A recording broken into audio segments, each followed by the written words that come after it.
అందరికీ నమస్కారము. ఈరోజు నేను చెప్పబోయే టాపిక్ రాబరీ. ఇది చాలా ఇంపార్టెంట్. దీన్ని తెలుగులో దోపిడీ అని అంటారు. అయితే ఇది చాలా తీవ్రమైన నేరంగా పరిగణించబడింది. అయితే దీంట్లో ఏందంటే ఎప్పుడైనా ఒక దొంగతనం గానీ, లేదా ఎక్స్టార్షన్ గానీ చేసేటప్పుడు హింసాత్మక పద్ధతులను ఉపయోగించి ఆ విధంగా అక్రమంగా ప్రాపర్టీని పొందితే, అంటే అక్రమ లాభం పొందితే దాన్ని మనము రాబరీని అంటారు. ఈ రాబరీకి ఒకరికంటే ఎక్కువ ఉండాలి, నలుగురు ఉండాలి, 5 లోపల ఉండాలి. ఇదన్నీ తప్పు కాన్సెప్ట్స్. ఎవరో వాళ్ళకు వాళ్ళే సొంత అభిప్రాయాలు చెప్పినారు. వాస్తవంగా రాబరీలో ఒక్కడైనా కావచ్చు, ఇద్దరైనా కావచ్చు, ముగ్గురైనా కావచ్చు, నలుగురైనా కావచ్చు. ఒకవేళ నలుగురికి ఎక్కువ ఉంటే గిన అది డెకాయిట్ కింద వస్తది. దానిలో ఇప్పుడు ఎందుకంటే నేను ప్రతిరోజు మన పోలీస్ అధికారులే మాట్లాడుతుంటారు. సార్ దీంట్లో రాబరీకి ఎట్లా వస్తది సార్? ఇద్దరు లేరు కదా సార్, లేదా గాయాలు జరగలేదు కదా సార్ అని అంటారు. అట్లాంటివి ఏమీ లేదు. ఒక్కడైనా సరే హింసాత్మక పద్ధతుల ద్వారా, అంటే హింసను వాస్తవంగా అతనికి కలగజేయడమో, లేదా హింసను కలగజేస్తానని బెదిరించి సదరు ప్రాపర్టీని అక్రమంగా పొందితే దాన్ని రాబరీ అని అంటారు. ఈ రాబరీ యొక్క డెఫినేషన్ను ఇంతకుముందు ఐపీసీలో 390లో ఉన్నది.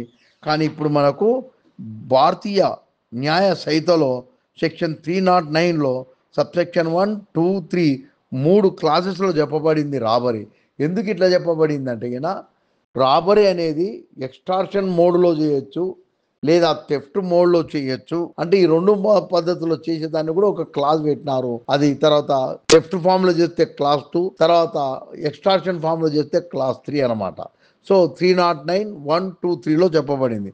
ఫస్ట్ మనము ఈ యొక్క రాబరీని దొంగతనము పద్ధతిలో ఎలా చేస్తామంటే గిన ఎవరైనా ఒక వ్యక్తి దొంగతనానికి ఏ స్థలానికి పోవాలనో ఆ స్థలానికి పోయినప్పుడు అక్కడ అతన్ని ఎవరైనా ఆటంకపరిచినా, లేదా దొంగతనం చేస్తున్నప్పుడు ఎవరైనా ఆటంకపరిచినా, లేదా దొంగతనం గావింపబడిన ప్రాపర్టీని తిరిగి వస్తున్నప్పుడు ఎవరైనా ఆటంకపడినా ఆ వ్యక్తికి తక్షణమే చంపడం కానీ, గాయపరచడం కానీ, నిరోధించడం కానీ చేసిన, లేదా తక్షణమే ఇన్స్టెంట్ డెత్ కలగజేస్తానని, లేదా ఇన్స్టెంట్ హర్ట్ కలగజేస్తానని, లేదా ఇన్స్టెంట్గా నిర్బంధం చేస్తానని బెదిరించి తద్వారా ఆ ప్రాపర్టీని పొందితే అది రాబరీ అంటారు. ఇక్కడ ఏంటంటే దొంగతనంలో నేరస్తుడు తీసుకుంటారు ప్రాపర్టీ.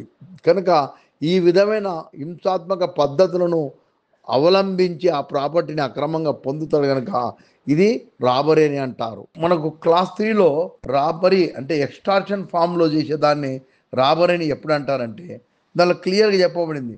ఎక్స్టార్షన్లో ఒక వ్యక్తిని బెదిరించి తద్వారా ఆ వ్యక్తి నుండి ప్రాపర్టీని నేరస్తునికి తెచ్చిస్తాడు. ఎక్స్టార్షన్లో బెదిరింపు వలన ఆ బెదిరింపునకు గురి అయిన వ్యక్తి తనకు తానే ప్రాపర్టీని నేరస్తుడికి ఇస్తాడు.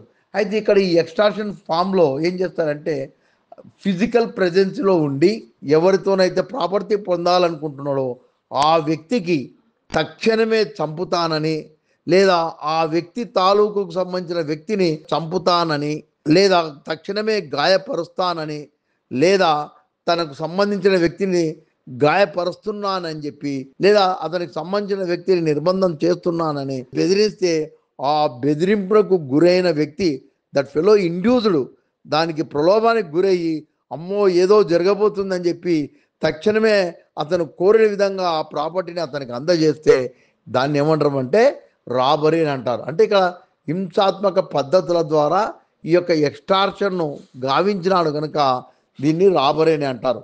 అంటే ఇక్కడ ఏంది, physical presence is must either to the victim are to any other person who is closely related to that victim. వాని పేరు చెప్తే వీడు అరే నా వ్యక్తికి, నా కొడుకుకు, నా భార్యకు, నా తమ్మునికి, లేదా నా పార్ట్నర్కు అని భయానికి గురి అట్లా చేస్తే అప్పుడు అది రాబరీ అని అంటారు. అయితే ఇక్కడ తనకు క్లోజ్లీ కనెక్టెడ్ అయి ఉండాలి. సపోజ్ ఒక వ్యక్తిని పోయి కొడుక నీ శత్రువుని నేను చంపేస్తా లేకుంటే ఇచ్చే అంటే వాడేమంటాడు, చంపుకో అంటాడు. ఎందుకంటే is not closely connected to him. So మనము అతనికి కానీ అతనికి సంబంధించినట్టే ఆ విధంగా క్లోజ్లీ కనెక్టెడ్ అయి పర్సన్ ఉండి తక్షణమే ఈ విధంగా చేస్తానని బెదిరించి దానికి గురి అయి, దానికి ఇండ్యూస్ అయ్యి అతనే ప్రాపర్టీ డెలివరీ చేస్తాడు నేరస్తునికి చేస్తే అప్పుడు అది రాబరీ అని అంటారు. ఇది ఎక్స్ట్రాక్షన్ ఫామ్లో.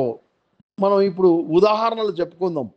దొంగతనం ఫామ్లో రాబరీ చేసేటప్పుడు అంటే సపోజు ఒక వ్యక్తి దొంగతనానికి బయలుదేరినాడు ఒక దగ్గరికి. అక్కడ బయలుదేరి ఆ దగ్గరికి పోయినప్పుడు ఆడ ఉన్నోళ్ళు ఎవరైనా బెదిరిస్తారు ఆయనకు, ఏ కొడుకా నువ్వు గిన ఆడికి లోనికి వచ్చామంటే నిన్ను చంపుతా అంటే వంతోను ఉన్న కత్తిని తీసుకొని వాడిని పొడవడం, పొడిచి వాడిని ఆ ప్రాపర్టీని తీసుకురావడం, లేదా పొడుస్తానని బెదిరించి ఆ ప్రాపర్టీని తీసుకొని వస్తే అది రాబరీ అవుతుంది. ఇది ఏంటంటే థెఫ్ట్ ఫామ్లో. అలాగే ఎక్స్టార్షన్ ఫామ్లో ఒక వ్యక్తికి ఫిజికల్ ప్రెజెన్స్లో ఉండి నీ జేబులో ఉన్న పర్సు ఇస్తావా లేకుంటే నువ్వు చంపేస్తా అని అంటాడు అనుకో, తక్షణమే వాడు ఇక భయపడతాడు. భయపడి ఆ పర్సు ఇస్తే అది ఎక్స్టార్షన్ ఫామ్లో రాబరీ అవుతుంది. అలాగే ఒక వ్యక్తి తనకు సంబంధించిన తన కొడుకును పట్టుకొని, నీ కొడుకును చంపేస్తున్నా, లేదా నీతోన మెడలో ఉన్న గొలుసు ఇయ్యి అంటే వాడు తీసి ఇస్తేగిన అది కూడా ఎక్స్టార్షన్ ఫామ్లో రాబరీ అవుతుంది. ఇవి మనకు సాధారణ ఎగ్జాంపుల్స్. ఒక ఇంట్లో పోయినప్పుడు కూడా ఈ విధంగా చేస్తే మనం హౌస్ థెఫ్ట్ పెట్టకూడదు. దానికి తప్పకుండా ఐదర్ ఆఫ్ దెమ్, అంటే దొంగతనం ఫామ్లో కానీ లేదా ఎక్స్టార్షన్ ఫామ్లో ఉండి హింసాత్మక పద్ధతులు, లేదా అంటే హింసను కలగజేయడమో హింసను కలగజేస్తానని బెదిరించి ఆ ప్రాపర్టీని పొందితే అప్పుడు అది రాబరీ అవుతుందని మనం అర్థం చేసుకోవాలను.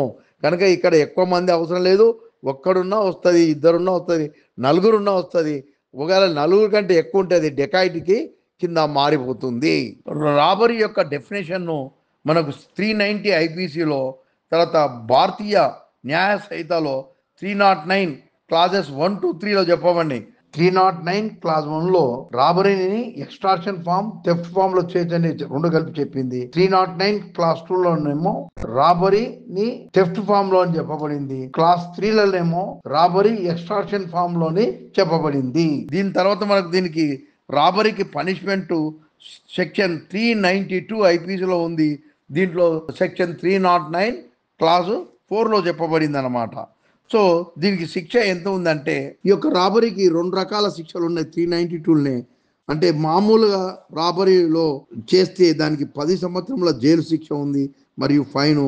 ఒకవేళ ఈ రాబరీని హైవేలో ఎవరన్నా అడ్డగించి రాత్రిపూట after sunset and before sunrise చేస్తే, ఈ మధ్యకాలంలో చేస్తే దానికి 14 సంవత్సరముల జైలు శిక్ష ఉంది. తర్వాత అటెంప్ట్ టు రాబరీ సెక్షన్ 393లో చెప్పబడింది ఐపీసీ. అంటే ఇక్కడ అటెంప్ట్ అంటే he made all efforts but he could not get success in his object, that is getting the property from the person ఉన్నప్పుడు then it is called attempt to robbery. It is defined under section 393 IPC. ఇప్పుడు మనకు బిఎన్ఎస్లో 309 class 5లో చెప్పబడింది ఈ attempt to రాబరీకి శిక్ష 7 సంవత్సరంలో jail శిక్ష మరియు fine. తర్వాత మనకు సెక్షన్ 394 ఏంటంటే, ఈ రాబరీ చేసేది ఎక్స్టార్షన్ ఫామ్లో కానీ థెఫ్ట్ ఫామ్లో చేసేటప్పుడు ఆ యొక్క బాధితునికి గాయం కలగజేస్తే మనం అది 394 ఐపీసీ ఉండే, ఇప్పుడు మనకు అది 309 క్లాస్ 6లో చెప్పబడింది. ఇందులో శిక్ష ఎంత అంటే rigorous imprisonment for a term which may extend to 10 years and shall also be liable to fine అనమాట.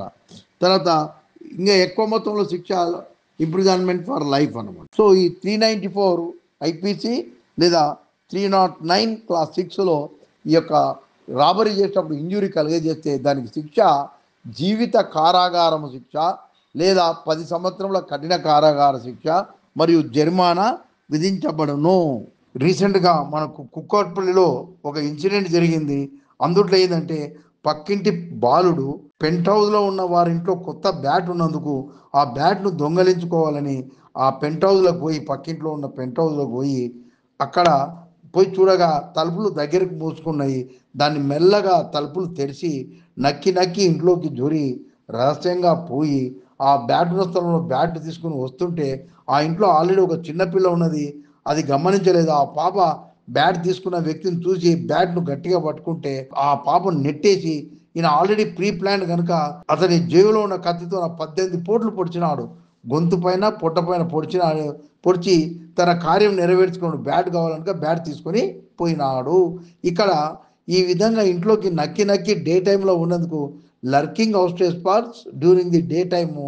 తర్వాత అతను కార్యం నెరవేర్చుకోవడానికి అంటే దొంగతనం చేయడానికి ఇంట్లోకి ప్రవేశించి అడ్డం వచ్చినందుకు ఆ పాపను పొడిచినందుకు ఇది రాబరీ కింద వస్తుంది.